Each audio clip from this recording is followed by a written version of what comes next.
see me? You got, okay, I got audio and video. Everybody, we're good? Yes? Awesome. Yeah. Okay. Sorry, we had some technical difficulties there. I appreciate that. We're back. Let me start over. My name is Chris Bird. I'm with UWASA. It's December 6th, 2022, 10 a.m. Central Time.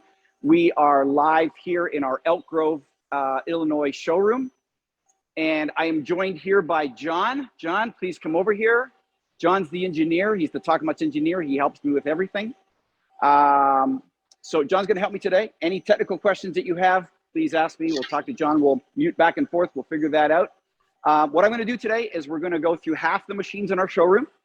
And then Thursday, we're going to do another webinar. Please join back on Thursday at 10 o'clock Central Time.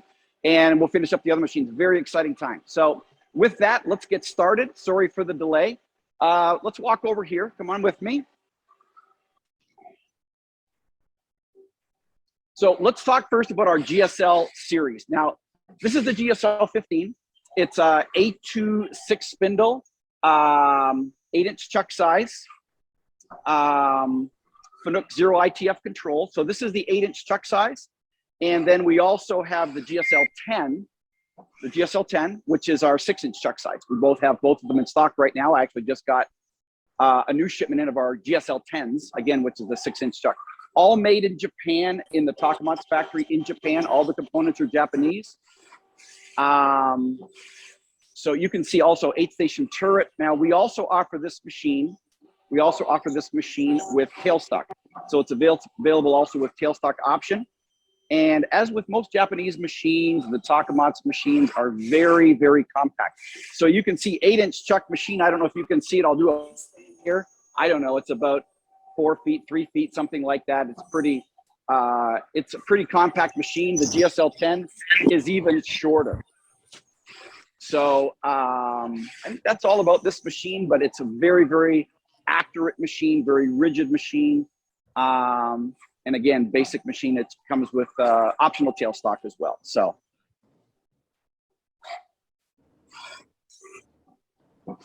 he's just taking some additional video for that, for the GSL 15. Again, we're going to record this, so we'll have all this data for you, and I will send you a link to that. So if you guys have any questions, we're going to kind of move on quickly to the next machine. This one's pretty basic, so I think you guys all understand.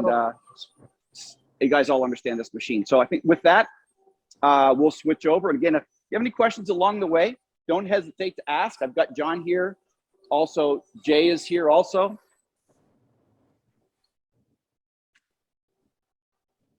So this is the, what I want to show you now is the XC100 machine connected to our bin picking system. So we're really excited about the bin picking system. I'll get into that more in a moment. I first kind of want to show you the XC100 machine. So John's gonna get it moving here a little bit, but basically the XC100 is our 6-inch chuck, 825 spindle, 10 horsepower machine, box way. Takamaz really likes box way, hand scraped, diamond lapped. So what this is showing you here, you can see what it's showing you here. Just doing some turning on this. We're using basically a Takamaz. So we're going to come down in just a moment, and we're going to be doing the unloading. Give it a moment. So unload, basically air blow, load it back on. And then finished parts are going on the outfeed conveyor, which is over in the back side. So this is the in-feed conveyor. I'm getting a little back play. Can you mute somebody else? I don't know. This is the in-feed conveyor here. So you see the parts coming down. One very exciting thing that we've added onto this machine is, you see it has a wide turn device. So the wide turn device is going to basically pick up the part and turn it like that, horizontal, so that we can do a load unload function. You can see we use 2-jaw hands for this. So one really exciting thing that we offer now, it's not showing on here, but over here. So you can see, you back up a little bit. Let me show me. See here, the Y turn device is flipping it in this fashion here. So what I've talked about in the past, and it's we sell a lot of these with this machine, you know, for basically a $100,000 machine, we can get a turn device. So we have a turn device. So this turns apart in this fashion here to turn it from basically, if the parts are standing up, it turns it in this fashion here so that the loader fingers can grab the part. By the way, we can also pick the part up directly off of the belt as well, like as if you had a pencil on the belt. So you can pick it directly off the belt. But one thing that we've added here to be able to do kind of a poor man's 10-20 operation, we've added to this device, we've added a turn function like this. So enabling you to basically come over and load the part in to do it up 10, and then the loader can come back over to the turn device, flip it, and we can come back and put it in the chuck. As long as you can chuck on the same diameter, or use a step chuck or what have you, it allows you to basically do a 10-20 automated $100,000 machine. So it's really, really good, because, you know, a lot of the parts today that I find, especially non-automotive parts, where they don't really have that big volume, and you come at them with a $250,000 twin spindle, and it's just too much capital, it's too much money. So many times this option really helps out, because they want part complete for labor. They don't want to have to run it in twice to do the other side of the operation. And it really gives that opportunity to have to do a 10-20 for lower volume and parts that are in a fairly wide variety. So back to this machine a little bit further. So uses the Takamaz loader PLC, Fanuc control, as I mentioned, box way. I'm going to show you in the back of the machine in just a moment here. You notice here too, I don't want to get too close, this is our part pusher. So this is something more specific to Takamaz. So this is actually, it'll come in there and actually pushes the part in against the work stop. And if it doesn't get in all the way, there's a sensor, there's a front and back sensor on this that if the part didn't get pushed in all the way, or there was no part in there, it'll give you a fault. It'll fault out, so it'll save you from doing any kind of misloading. Now, we also offer air seating, which is a little bit different. We can also offer air seating for seating the part as an option on this machine. Now, the way I package the XC100s is I bring them in with without chuck, but has the hydraulic chucking cylinder and a side here. It's also bringing in with a torquoid pump. So the torquoid pump is the high pressure pump. It's about 300 PSI. And we also include the 2 valves. So the 2 valves allow you to M-code switch between spindle through coolant and the high pressure coolant to the turret. So that's M-code switching that allows you to do that. So come around the back a little bit here.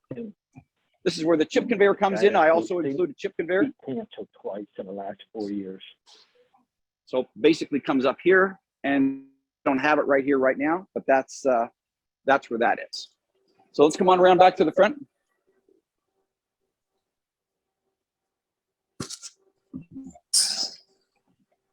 So again, that's the XC100 machine. So what I want to show you now a little bit is included to the bin picking. So let me show you where the machine stops. The machine basically stops right here. You can see the in and the out feed conveyors.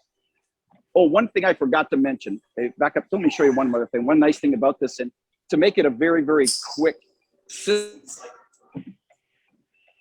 we do a pickup and a drop off at the same time. So you'll be able to see when it grabs a part, because the parts are,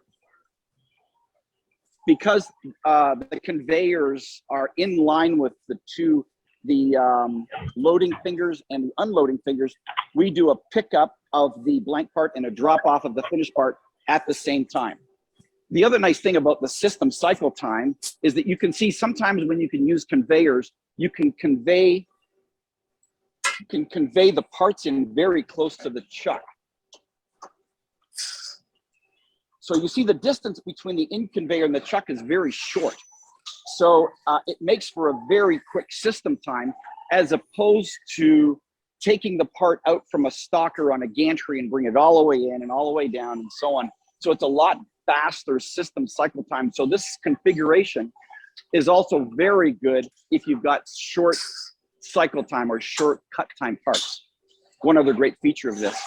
So let's talk a little bit more about the material handling. So I'm going to talk a little bit more about the random bin picking in a moment, but two ways to basically for material handling for this. One of the ways is, you know, if we can put a bowl feeder out here where this would be, we can put a bowl feeder out there, and if we can feed the parts in and feed them down that in-feed conveyor, that is a really great way of an automated system, because basically it allows you to just dump the parts into the bowl.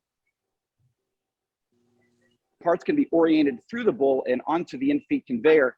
That's a very, very good way to go.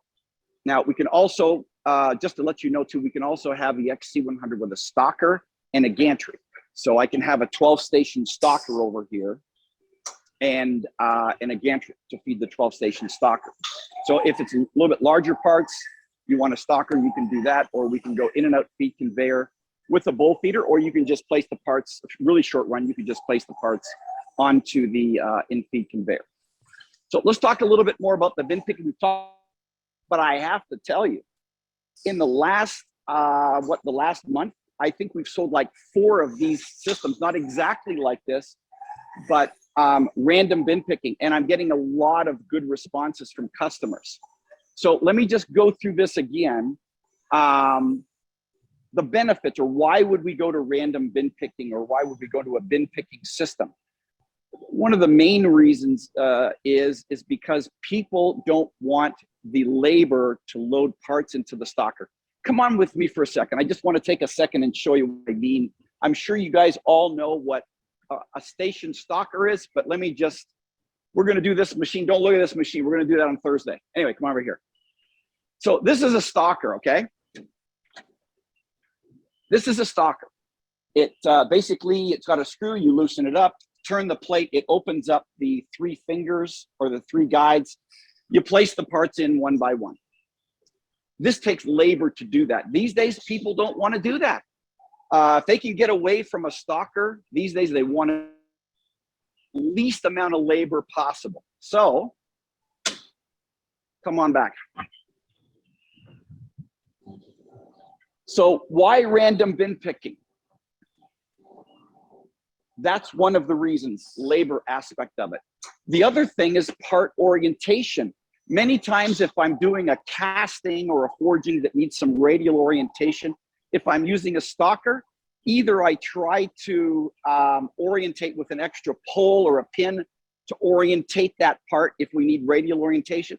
And radial orientation may be, maybe if it's a casting that's got some ears on it or something, maybe for chucking reasons, we maybe need to orientate it so that we can load it in for the correct chucking location. So there's a variety of reasons why you might need radial orientation. Sometimes on a stalker, it's not easy to do that because you need to add an extra pole, or maybe the feature on the part, it might require a camera. So many times with a stalker, they put the part in the stalker, we have to come over to an extra radial orientation device. Maybe we've got a camera or something like that so that we can rotate it, pick up on a certain feature, OD or ID, and then pick it up and load it.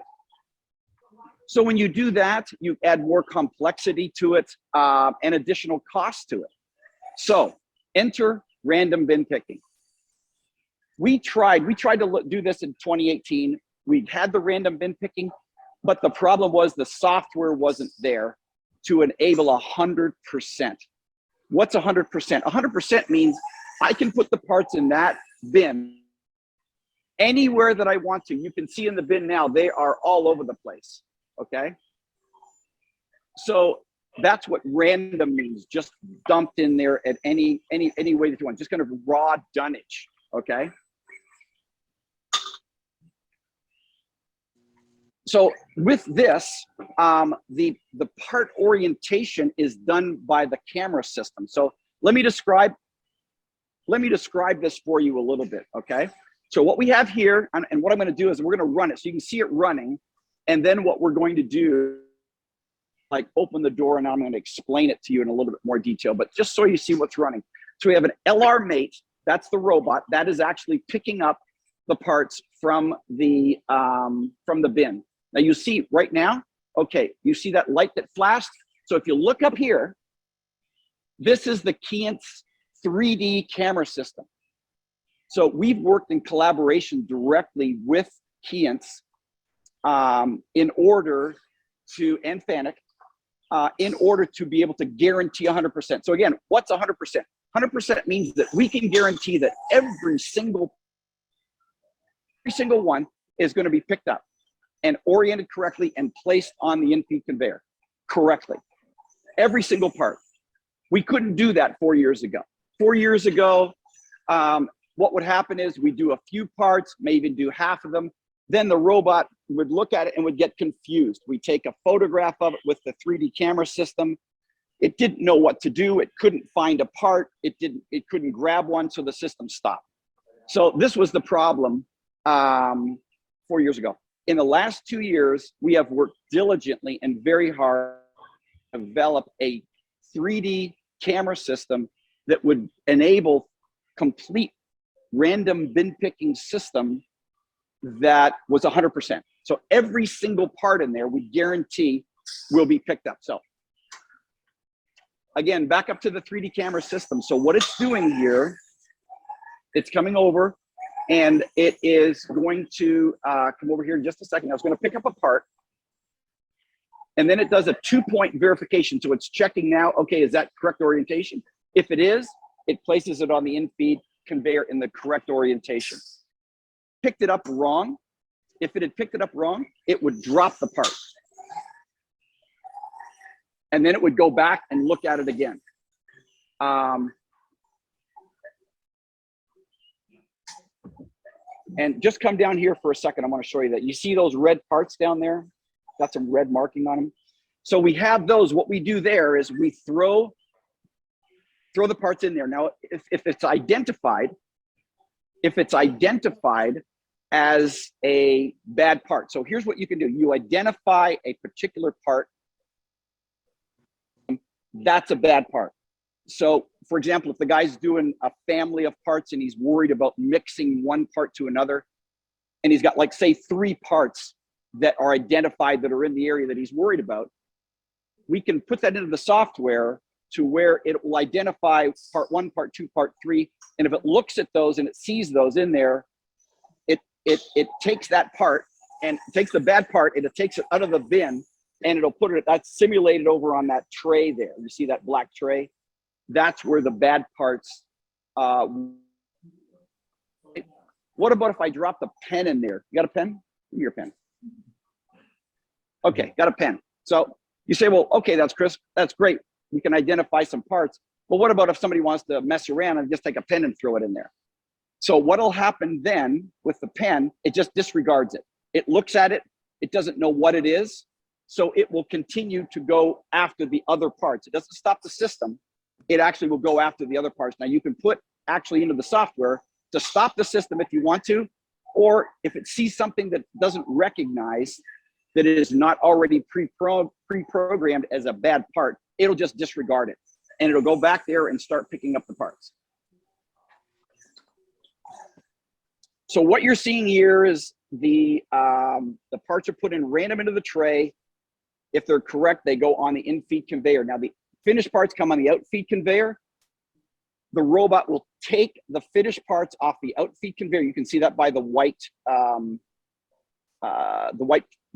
plastic there on the out-feed conveyor. It takes that and it's taking the finished parts and it's going to put them on the tray. Now the only reason we're showing that is to show you that,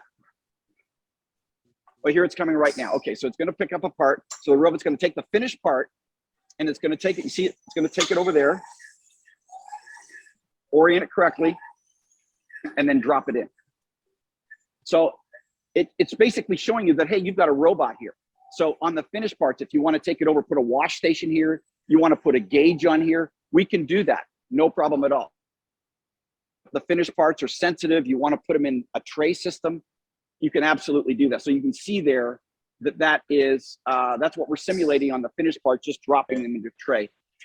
It's actually dropping into the bin on the other side. So one other thing before I stop it and I show you is, so the camera system, I don't know if you can see up there, but it's on a slide.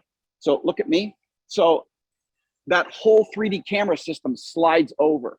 So we work on the first bin, and then you've got a second bin, which is that bin. It'll automatically slide over, and the 3D camera system will automatically be going after the second bin. And you can have that even longer if you wanted to have a bigger system, you want to have more bins, you can absolutely do that. So come around the front for me a little bit. So maybe I don't need to stop it. Maybe I can just do it without stopping it. So I just want to describe the system a little bit to you. This is the operation PLC already designed. So this gives you manual operation over everything. And it gives you also data output. You can see input, output parts, rejected parts. It gives you all of the data, and we can also do data collection on the system as well. Down here is the 3D vision of the, this is directly feedback directly from the CNC camera system. So one other thing before we leave this. So you say, hey, Chris, that's great for these parts, but what about some bigger, smaller, what have you? As far as connecting it to the lathe, we can connect it to any lathe, of course, or a Metron machining center or what have you. Or we can just design and make the bin picking system for your machine. It doesn't have to be a Takamaz or a Metron. We'd like you to be, please, but it doesn't have to be. So we can design the system for you and say, well, what about changeover? Okay, so I'm running these parts right now. I come into a changeover. The system is so smart. Basically, all we have to do is to input a 3D CAD file system, and it will automatically calculate where the robot needs to go, and the whole bin picking system is done basically by just inputting a 3D drawing. There's a little bit more work to it than that, but so it's very easy for doing a different part, and it's also very, very easy for changeover. So I can tell you that so many people who now disregarded these systems are now very, very interested, because again, labor be getting any better. I don't understand where everybody's gone. They've gone somewhere, to the couch or whatever. But labor, obviously everybody knows labor is everything. So random bin picking is really great because a lot of people's parts come in raw dunnage, however they are, forgings, castings, what have you. They're coming in raw dunnage. And to have people, again, put them in a stalker one by one or what have you, is just not feasible any longer. So now a system like this, which would never have approved on an ROI, now it does. So work with us on this. Again, we're doing a lot more of these. And again, we can connect them to the Takamaz, the Metron, whatever system we're doing, or your system. We can work with you directly. And again, I don't know of anybody else. I'm sure there's somebody. I haven't seen anybody else that guarantees 100% random bin picking. This is the biggest part of the bin picking. And this was the biggest problem in the past, is we just couldn't get to 100%. So before I leave you with this, just one point. When I say one part could be stuck right in the corner, how does it handle that? It'll come over, take one of the fingers from the robot fingers, knock it over, and then it'll come back and look at it and pick it back up. If it's not right, it'll drop it and look at it and come back and pick it back up again. So that's the technology. It's almost IT. It's amazing. The technology of the software is just unbelievably fantastic. So I will leave you with that. We're going to probably go into depth with that again in the future. And I think we already talked about the XC100, so we are good there. Now, as everybody, I think you guys know, on the XC100s, we're running a special now to the end of the year. Very, very good special. I won't mention the price, but it's a very, very great special. Takamaz has introduced, when I was at the Jim Top show recently, they're introducing the new XC100 machine, which is called the XTS-6. Uses the Fanuc Zero ITF and the integrated Fanuc loader, which we're going to do on Thursday. So don't leave the new integrated loader. It's so great. It's unbelievable. Also, the loading time. This one's about a 7-8 seconds load time. The new XTS-6 is like 4 seconds load time. So it's really, really fast. So we'll be getting into that shortly. Thanks, John. Okay, any other questions on this one before I move on? Hands up, no hands up? We're good? Yeah, we can come back to this as well. Yeah, I have a question. Okay. Is there a budget cost on the loading? Yeah, absolutely. Oh, for the random bin picking? Yes. 150 grand.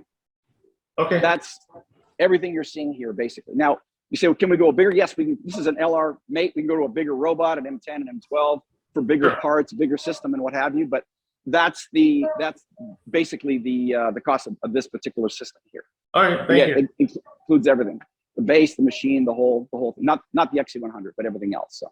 All right, thank you. You got it. Okay, let's move on a little bit. So again, I mentioned that the XC100 is on special. Now I have them. This is the single. This is the single machine here with in and out feed conveyor on the left-hand side. I have some of these left at the great price. Now I want to come over here. John, you know what, John, let's do this one first. We'll come back to that in a minute. Let's go over here. Can we do this one? Or do you want to do this one? You want to do that one? Okay, sorry. We'll come back to that. John has just directed me to come this way. I love this machine. I'll tell you why. The brand new, of course, Zero ITF Plus control. This is set for bar feeding. So this is an XT6. This is one of the new Takamaz machines, the XT6 series. So 6-inch chuck size, 35 millimeter bar capacity. I can get it also at 42 millimeter option from Japan. But the ones that I stock of these, and it's on sale as well, all made in Japan, boxway, hand scraped, diamond lap, incredibly rigid machine, spindle, so 6-inch chuck size, 35 millimeter bar capacity, includes the parts catcher, outfeed conveyor, chip conveyor, and bar feeder interface. So it is ready to go for bar feeding. And I'm not going to mention the price, but I think you guys know the price. I can tell you later. It's phenomenal, phenomenal cost. So sometimes I've noticed that some customers don't want they don't want live tool or sub spindle and what have you. And a lot of times we'll try to talk them into that. We'll try to say to them, hey, you know, you're going to do some back working. Don't you want this? And sometimes they just say, no, I don't. I just want a standard machine. Sometimes I've had some customers tell me that, you know, hey, Chris, if I get a twin turret Y-axis and whatever, that's great. It'll drop my parts complete. I can't find anybody who knows how to program it. And I'm scared to get somebody from Starbucks to run it. Sell me a standard machine, 2-axis, that I can use a less qualified guy to run. And sometimes people want very compact, made in Japan, boxway, really good machine that'll last them for 3,000 years. I exaggerated a little bit. So that's why we stock these. Now I also stock these. Machines. Some of them I stock as hand loading as well, like the GSL series was basically hand load, and we also stock for the bar. This is for basically set for bar feeding. Now we also have, of course, the same machine, XT6, which you'll see in just a minute with the auto loader and what have you. So it's basically the same base. So on the XT series, what Takamaz did was they kind of lowered it to the ground a little. They added about 200 pounds to the casting. So it's actually a little heavier, more rigid, believe it or not, than it was before. The old version was the XL 100. And so that's what they did there. So they made it a little bit more rigid, a little bit more weight. The other thing I want to tell you about the XT series is it's also available with tailstock. I can get it with tailstock, 12-station static turret, 12-station live tool turret. So it's very flexible how I can get this machine. I can get it bar feeding, auto loading. Most of the Takamaz machines, especially the single spindle machines, I stock a lot of them. I stock as bar feeding machines, and I also stock them as gantry loaded or auto loaded machines as well. So real quick, before we leave this, so here's kind of how I package it. I include the torquoid pump, feeds right to the turret. Now this filter system, we're including this filter system now with all of our torquoid pumps. So we have the dome filter, the standard kind of paper dome filter on here, but we've added this filter. This filter is backwashing. So you don't need any filter for this. So basically you can just basically turn this and you can backwash and it'll backwash out. So this is an additional filter for the torquoid pump that we include now standard with all the torquoid pumps. So we've taken the covers off the back. Doesn't come like this. We took the covers off the back so you can see a little bit. So I don't know, John, you got a flashlight? You got a flashlight point in there? No flashlight? John, you're an engineer, man. You always have a flashlight. John, no flashlight. Come on, man. Jeez. Oh, we got a flashlight coming here. All right, let's see. Got a secondary light here. I don't know. That's not really doing no good. So you can see here, look at that box waves. Look at that hand scrape. No turkite, hand scrape, diamond lap, really rigid machine. Look at this. Isn't that gorgeous? Beautiful machine. Incredibly accurate, rigid, hard turning, no problem. For a phenomenal price, all made in Japan. You know, look at that, eh? Beautiful, beautiful machine. All right. So with that, we'll move on. Again, on the new Takamaz series, XT6, 6-inch chuck size, XT8, 8-inch chuck size. Not too difficult to remember. So, okay, so that was that. I now want to switch over to show you our connected line. I'll take that out. Oh, you got to switch it over? John's got to switch it over. Okay. So let me just talk about it a little bit first. And John's going to get us going here in just a moment. So this is two XC100s connected together. So we do a lot of connected lines. A lot of times what we'll do is we will do a single connected to a twin. So for example, if you have an imbalance of cycle time, everybody else, all my competitors, they want to sell just twins and twins and twins. So what we like to do, look more as a cycle time. For example, if you've got 30 seconds of cut time op 10, 60 seconds of cut time op 20, you've got a big imbalance there. So if you're just getting twins, you're getting a lot of unproductivity on the first spindle, waiting for the second spindle. So if you can just use a single spindle for like your 30 seconds and then put a twin spindle over here doing a 20-20. So it'd be like a op 10 and then a 20-20 if we have a twin spindle over here, you're gonna net 30 seconds on your cycle time. And floor space, cost, and labor, all great things to do a connected line like that. And on Thursday, gotta come back Thursday. On Thursday, you will see the Takamaz connected to a Mectron for the machining center style. But not too much now. That's Thursday. Got to come back. So we do a lot of these kind of connected lines. Now, what this is an example of just two XC100s connected together. I also have this on special as well. I've got some of these in stock. Love to sell them. So what this is showing basically here is an XC100. Now, these are separate. They're connected, but they're also very easily to be separated out. They're all separated. So this is the in-feed conveyor for the op 20 machine, and this is the in-feed conveyor for the op 10 machine. So you can see it also has an out-feed conveyor here as well. So you can use it as a standalone machine. If you want to have parts feed in and feed out over there, you can do that. Or you can transfer them over. If you're doing a 10-20, you can transfer it over to the in-feed conveyor on the op 20 machine. So let's go through the whole process here briefly. So again, the same XC100 we told you about over there, 825, 6-inch chuck size, 10 horsepower machine. The auto loader, so again, blank parts feeding here. Again, bowl feeder or what have you. Now you say, well, wait a minute. could I put an XC100 with a stalker and connect that to a second machine like that? Absolutely. So wait a minute. For cost reasons, I only want live tool on one spindle and static on the other one.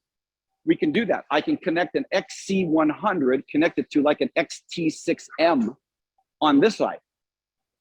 Less money than a twin spindle that has live on both and so on. So if you're looking at cost, we've got a lot of different options for you if we do kind of a connected package like that, depending on cost and what have you. Because a lot of times people will say that. Excuse me, the loading capacity on the XC100? Yes, 60 millimeter, about 60, 65 millimeter if we're using the in-feed and out-feed conveyors. But if I put a stalker on it with the gantry, same machine, which I have in my inventory, 80 millimeter, go to 80 millimeter. So a little over 3 inches if we use the stalker. What's the weight capacity? Oh, the weight capacity? Yeah, for the loader. Yeah, weight capacity is 2-3 pounds. Okay. Right in that area there. It's a little bit more if we use the gantry because the gantry uses what they call a Q hand, and it's a 3-jaw, so we have a little bit more gripping power there, and the gantry is a little bit more torque on that. So, okay, thank you. And just so you know, while we're on that, Takamaz has all kinds of gantry systems. If you want an 8-inch chuck machine, but you say, hey, my part's 40 pounds, no problem. We just put on a larger gantry on it to handle the weight. So we kind of have different loading systems, different gantry, different material handling, just depending on what your customer's part needs. The weight of it, the cutting conditions, we need live or not, or Y-axis or not. So we have a lot of different things. So that's why just getting the part print from you guys first is really, really important. So we can then analyze and come back with the correct proposal for you. All right, thank you. Yeah, no worries, no worries. That's why I like these live things. You know, I was thinking about this. A lot of other people do like a canned scripted video and they post it on YouTube. The problem, I have customers, they look at it, they say, well, that's great, but I have a question about this, or I have a question about that. They can't, you know, they got to call the company and find some guy to tell them the answer. I like these live because if you say, hey, Chris, show me that chip conveyor again, we can walk back there right now and show it. Yeah, I agree. Anyway. Yep. Oh, hey, by the way, if you say, hey, Chris, I want to do one of these for my customer on a specific machine, man, just give me a call. We can do this on any of the machines we have in the showroom. You have a customer that says, hey, I don't want to fly down there. I don't want to drive there, but I want to see the machine. I want to be talked a bit, whatever. Call me, man. We can do this anytime. I live here. I'm right in there. So we can do this for you anytime. Anytime you have a customer that wants to see a machine or this or that or anything, just give me a call. We can set this up in a heartbeat and do that. I mean, even if you're at a customer and he's got questions and he says, do you have a video on this or do you have to show me about this? Say to them, look, give me a minute. Let me call Chris. If I'm in the office or he knows someone here in the office, we can do a Zoom in like 30 seconds. Come walk out here and whatever you want to see real time while you're at the customer if that comes up. So just keep that in mind. We could respond very quickly to that type of request, even if you're sitting at a customer and you want to like close the deal right away. I'll wait for time, John. Huh? Okay. I guess I must talk too much, right? Gee. Okay, back to this. So again, the XC100 connected over, so you can see we have an extended gantry. So you do an op 10 here. So blank parts are coming. Sorry, blank parts coming here. Come in here, do load unload for op 10. Take the finished part over. Drop it on this turn device here. Sorry, I don't have a part here, but basically the turn device turns this way and flips it on the in-feed conveyor. Now, this is the in-feed conveyor of the op 20 machine. See if I can do this. And the part comes again to one of these Y-turn devices. Again, that's a Y-turn device. So that, again, if the part's standing up like a coffee can, it turns it up in this fashion. You say, well, wait a minute, Chris. What about if my only parts will sit the other way? We have also what we call an E-turn, which takes the part this way and flips it that way. And again, the third thing, don't forget about this. We can do the S-turn, which is that turn this way to do a 1020. So I've even had customers do this, up 10, 2020, using the turn device. So we come over here, op 10, comes over, does op 20, or sorry, 10, 20, 30. Sorry, my mistake. So op 10 over there, come over here, it flips, do the other side of the part, and then maybe you need to flip it again to do some additional feature to an op 30. So we recently did that for a customer doing some different parts. So again, this is what's happening here. This is actually flipping the part again to do the backside operation, so op 20, and then finished parts are coming out here. Have this option, or you could go to, which we'll talk about on Thursday, the XW series. We could go to the twin spindle machine with the middle station turn device, which we'll talk about then. So this is just another option depending on where your customer's budget is and where we need to be, cycle time, if we need to marry it to a twin or not. So we have no problem in doing all these types of things with the machines, just trying to fit into that budget that your customer might have and the particular cutting conditions, whether you need live or not or what have you. Because, you know, many times we've obviously got to beat our competition. So many times we'll use these tools in our toolbox in order to accomplish that. And finished parts coming out over here. Now, you might ask, Chris, I just want to buy this machine. My customer doesn't want the finished parts coming out over here. I want the finished parts coming out over here. No problem. I have no problem selling you this style of XC100 like this. So let's come over here and I'll show you. This is an op 20 machine here. It's not running, but just to show you, so he'll step back here a little bit. So again, this is the op 20 machine that you saw over there. So in feed conveyor here, out feed conveyor here. No problem at all. Same price as I'm quoting you the special deal for the XT100, the standard one, same price. Or if you say, well, wait a minute, I want the op 10 machine with the extended gantry rail because I want to drop the finished parts off on something else. No problem. Can do that as well. No problem at all in selling you the op 10 machine. So again, this is the op 20 machine. You can sell it separately. Now you say, wait a minute, my customer doesn't need 1020 right now. Chris, just sell me the op 10 machine. Come on back over here. Say, Chris, just sell me the op 10 machine for now. If he needs the op 20, we can sell him the op 20. No problem at all. I can say the op 10 machine, then in-feed conveyor here. And I don't know if I mentioned this or not. See, it's got the extended gantry rail. This rail extends past the frame of the machine. So what this allows, it drops it on this in-feed conveyor here. I'm gonna put my hands in there. Or if you say, well, listen, I just want to drop it onto a turn device, or I want to drop it onto a shuttle device or a gauge or what have you, we've got that extended rail on this machine. We can drop it off on the other side.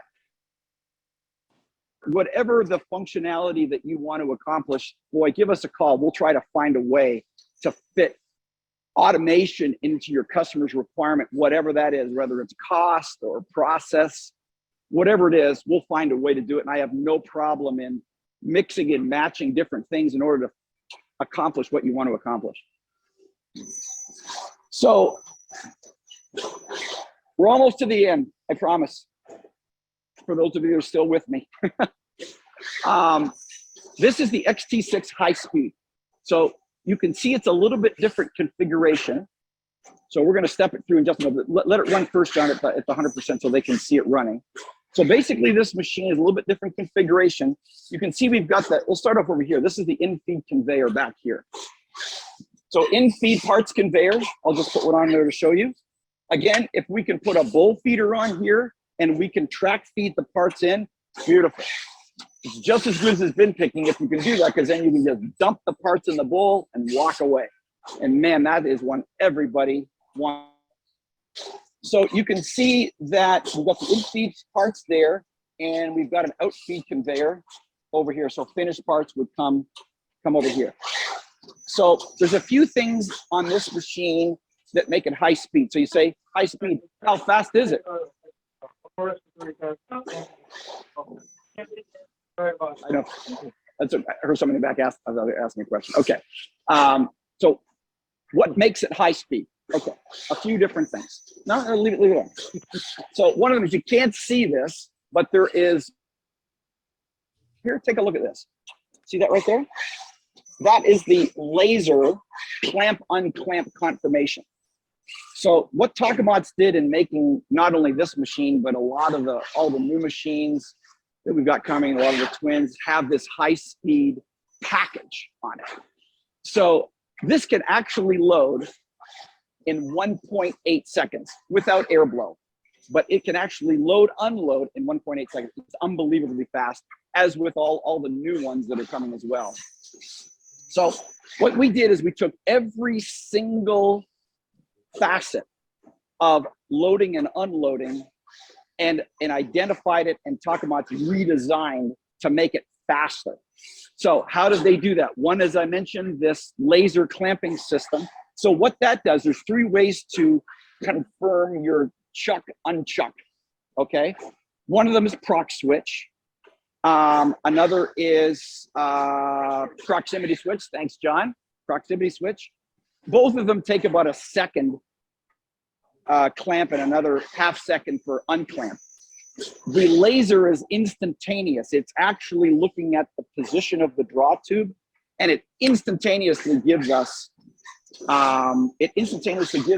that clamp on clamp confirmation back to the FANUC. So that saves us quite a bit of time there. And then the loading function. So let's go through this. John, can you step this through? John's going to step us through. You've seen it. Let's keep going. The virus to okay, so let's go through the process here. So can I put my hands in there? Yeah, okay. I got approval from John to put my hand in there. Don't ever let a peddler put his hands in a machine. That's a bad thing to do. So this is the unloading here, okay? And this is the loading. So this is what we call, Takamaz calls an L hand, and we use the same feature also. Can you guys mute whatever you're on? I can hear backfeed. Anyway, so this is the L hand, what Takamaz calls an L hand. So you'll see why it's L in just a moment. So this is the unloading. So basically it's going to come in here and it's going to unload. And one of the nice things about it is, in order to save the movement from going in, you see how these 2 jaws here? So what these 2 jaws can do, what these 2 jaws can do here, let me show you, I'm almost done, I promise. So these jaws, it's not going to fit over this part, but basically what that can do is, if the part's the right diameter, we can come right over that.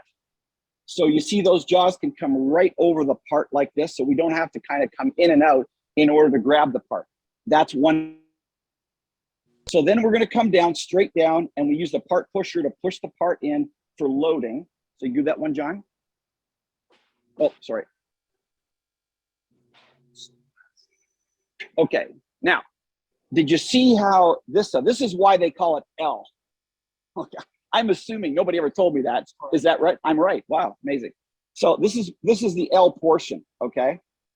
So you say, well, what good is that? So there's 2 cylinders here, and this one cylinder allows the unloader hand to take the part down. So for example, imagine I've got a part sticking out of the truck. I just loaded a new part, right? So to stop us from having to go back and forth again, what we do is we take the finished part down like this. So otherwise the finished part would be here, and it would probably hit the part that's in the chuck. So the fact that this is down like this, imagine a part's down like this, it means the loader can go straight back up. We don't have to go in and out, we can go straight back up with it. That plus the servo drive package is a lot faster. The back flows is kind of got back pressure, so it's very fast. It's like about a 1/4 second close, a 1/4 second open. So Takamaz has taken a lot of thought in the design of the new high-speed systems. So we're very, very excited about that. So just one last thing before I let you go. How much time we got? 5 minutes. Wow. Not bad. Okay, almost done. So Thursday, I don't want to tell you too much, but Thursday is going to be very exciting. This Thursday, 10 a.m. Central. Please tune back in. Here's what we're going to show you. I won't tell you too much. We're going to go over the XWs here. So the XW60 connected to the Mectron. And let me tell you, we're going to tell you more about these Mectrons. These things are fantastic. They have a built-in loader, their own built-in loader. I think we can kill it with this. We've actually sold a lot of these already. So we're going to talk about that. And then, of course, we got the XW130M and the XW130, that's with milling. We're going to talk about the XCT 500, our shaft loading machine. And then Then the most exciting part of Thursday is Mr. John is going to go and explain in somewhat detail the fantastic stuff about the Takamaz integrated Fanuc loader. So, you know, before Takamaz uses their own Takamaz loader PLC, now we have a Takamaz integrated loader, and it's better than everybody's. I'll show you on Thursday. John will show you on Thursday. But it's better than everybody because there's so many cool features. It makes it so easy. I'm not going to take your thunder away, John, I promise. It's amazing. It makes it so easy. So if you can train an operator very, so it almost programs itself for the loader functionality. It's Windows based. It's a Windows based, totally open architecture. Anyway, enough about that. You got to come back Thursday for the real good stuff that John's going to teach you on Thursday. So, any final questions before I let you go? Again, if you have questions, come back on Thursday. You can ask me or John or anybody then. With that, gentlemen, I will let you all go, and we'll see you all Thursday. Thanks, Chris. Okay. Thanks, guys. Chris. See you guys. Talk to you later.